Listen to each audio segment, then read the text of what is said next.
If you haven't heard the news, Taylor Swift put out a new album, The Life of a Showgirl, and despite the vast majority of not only the general public, but even also Swifties coming together in agreement that the album is a rough low for her, especially lyrically. Every joke's just trolling and memes. Yet, for some very confusing, unknown reason, a handful of major music publications disagreed and gave her not only high scores, but perfect 10 out of 10s. And the specific example I want to hone in on is Rolling Stone. The same music publication that gave Thriller a 4 out of 5 stars gave Taylor a perfect 5. We are living in a time where one of, if not the biggest music reviews in the world are just obviously and shamelessly being paid off, and it's not even a question. How can you possibly ever expect to be taken seriously when you give Abbey Road the same score as Life of a Showgirl, The Dark Side of the Moon the same score as Tortured Poets Department, and The Queen is Dead the same score as Midnight's? At this point, this isn't just an opinion, okay? Like, you cannot have this opinion. Yeah, sure, art is subjective, music is subjective, but this is literally getting as close as you feasibly can to being objectively wrong about music, especially coming from a professional publication that critiques music. It's fraud and an undisclosed ad to get people to listen to her album. It didn't used to be this way though, to my knowledge. Rolling Stone actually used to be pretty critical and taken a lot more seriously. I mean, definitely enough to not give Thriller a perfect score. Ratings must have gone down so far in the last couple of decades that their literal reviews now can be bought as advertisement space. And this being paid for by Taylor lines up with all of her other crazy marketing for this album as well. She has been working overtime to get as many ads as possible of her album everywhere. Like, I've never watched a Taylor video on YouTube, I think ever before, yet I was met with a whole homepage section dedicated to her and her new album. Take a look at this. The iTunes account, which hasn't been active in over 6 years before even COVID, has came back recently for the sole purpose to literally just be a Taylor Swift stan account. Look at this, man. It's got the profile picture. It's got the banner of the same photo. It's got hashtag The Life of a Showgirl Taylor Swift. A link to it. The only 3 people they follow is Apple TV, the App Store, and Taylor Swift's personal account. And if you scroll down to all their tweets, it's nothing but just promotion. It's all Taylor Swift.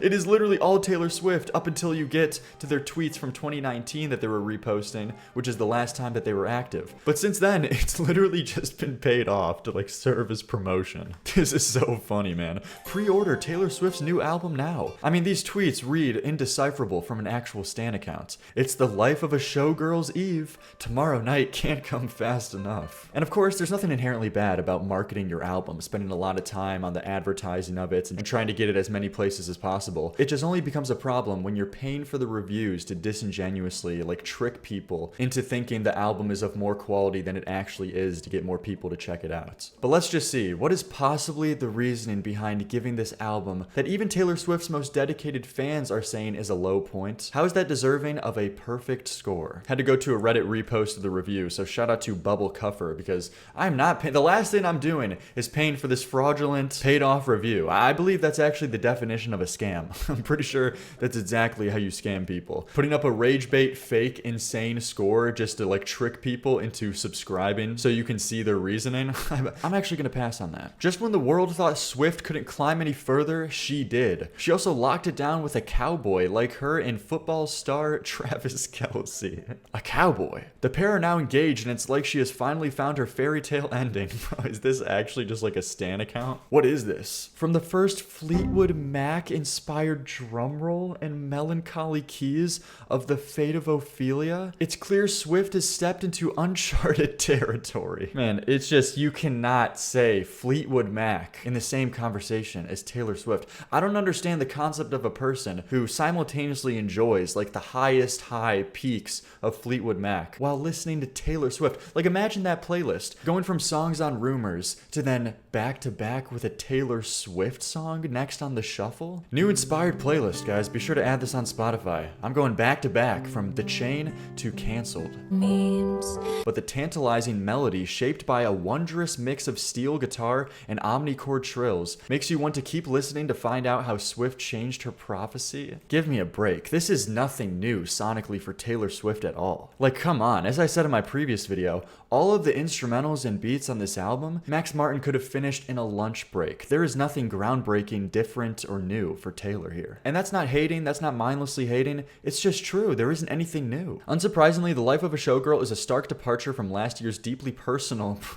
That's how I described Tortured Poets Department. I mean, of course the idea is supposed to come across as very deep and personal, but that's the trick to it. It's all on the surface. It's the surface level idea of a deep portrayal of her emotions, but there's no substance to it. If you look inside, it's all hollow. I mean, I know I've talked about it before, but it's just the perfect example to display this. In the same song that she's trying to get across like this nostalgia, this deep emotional nostalgia, she then goes back to back with a line like, touch me while your bros play Grand Theft Auto. I mean, I just cannot take it seriously that you're like trying to reflect serious nostalgia when you speak this way about it. Touch me while your bros play memes. And Tortured as Hell, the Tortured Poets Department.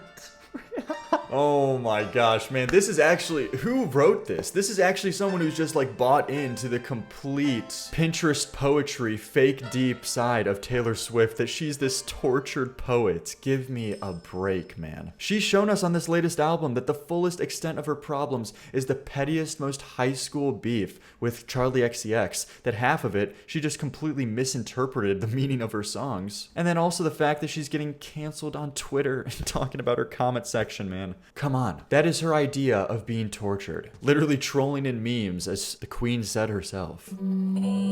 Where Tortured Poets Department was a grayish and drawn out in 31 songs, Showgirl is bursting with iridescent color and a tight 12. A tight 12, yeah, man. Not a miss. Not a miss, I'm pretty sure. I'm listening to Wood. I'm never skipping the 10 different metaphors Taylor can refer to Travis Kelce's penis as. That's all by Mastermind Design, of course. Mastermind, man. Actually Romantic, the Charlie XCX diss track, is built around a 90s rock riff in the vein of Weezer. Holy shit. Yeah, I mean, if kids bop Weezer, I guess, if you'd call it. That edge she never had. Edge, you are oh my, you're killing me. Edge and Taylor Swift cannot be used in the same sentence. If this is your idea of edge, even fucking Weezer, Say It Ain't So, just like normal pop rock songs, you will literally be gushing blood from, because that edge will just take you out, instantly dead. If this is your idea of edge. She's got it here, and it makes lines like, it's kind of making me wet, hit that much harder.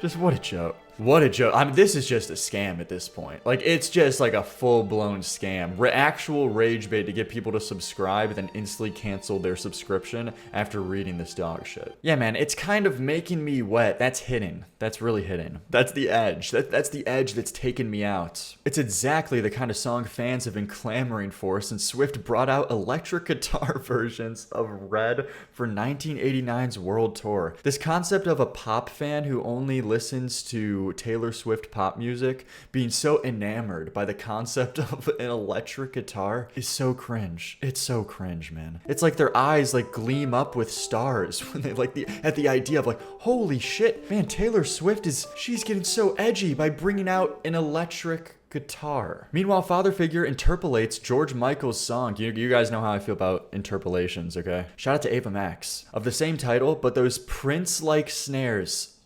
Is this just, it's fucking with me at this point. This is a bit. This is a bit. Prince-like snares. Prince, man. Prince and Taylor in the same sentence. The same ensemble is present in totally different capacities across Showgirl highlights, like the title track, and canceled the horn section on Wood. Saves the song. It saves the song, which would be a misstep on its gauche lyrics and thinly veiled metaphors alone. Thinly veiled, that's one way to put it. What was it? You broke me with your magic wand? Genius. Fleetwood Mac tier. Almost Prince-like. The glitzy sheen across these glitter gel pens songs doesn't mean she's skimping on her signature detailed storytelling. She is as hilarious as ever, comparing a foe to a toy chihuahua. What do you want me to say to this? Actual just like second grade tier lines, second grade insults are being praised as like being hilarious and genius. There's no standards. And thanking the haters that call her bad news. The haters, man. She's bolder than she's ever been, embodying a dick-slinging music mogul with eerie threats like, you'll be sleeping with the fishes before you know you're drowning.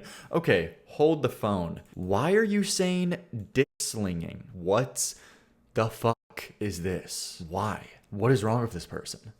As she reaches for new heights, Swift still provides glimpses behind the curtain at her guitar-stained vulnerabilities. On Eldest Daughter, Showgirl's track 5, usually Swift's most devastating song on an album, she makes brutal admissions like, I have been afflicted by a terminal uniqueness. I've been dying from just trying to seem cool. And when I said I don't believe in marriage, that was a lie. Any other lines you're conveniently leaving out on Eldest Daughter? Any of these? Everybody's so punk on the internet. Every joke's just trolling and memes.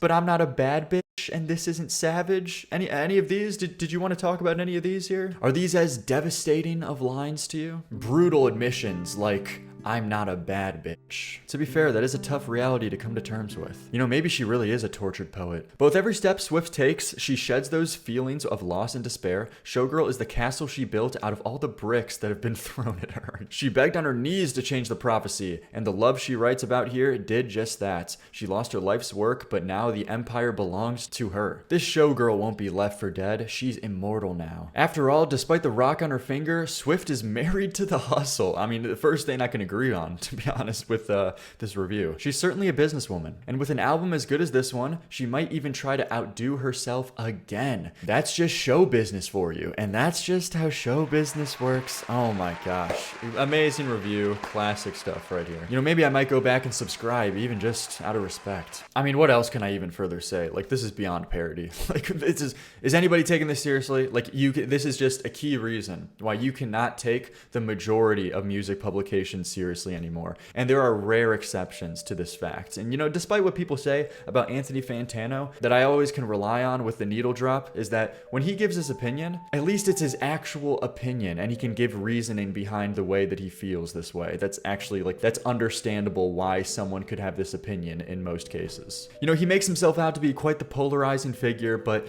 at least I can say that about him, that his opinions aren't just paid off and they're actually of his own, which should just be this industry standard, but is surprisingly rare. But yeah, man, modern music journalism or any kind of review publication system, it's dead. But you know, I appreciate if you guys watch this video. If you liked, give it a like. If you want to subscribe for more content exactly like this, you can subscribe. There was a video I put out a couple days ago about going over my personal opinions on Taylor Swift's album in general, going over the worst lines and talking about the writing of it. So if you want to take a look at that, you can as well. But I appreciate everybody watching. Thanks for the Patreon enjoyers helping out the channel. If you want to shout out at the end of these videos or an exclusive Discord channel for call-in servers when I come in onto stream, you can join that. But appreciate everybody watching. Thank you very much, and I'll see you next time.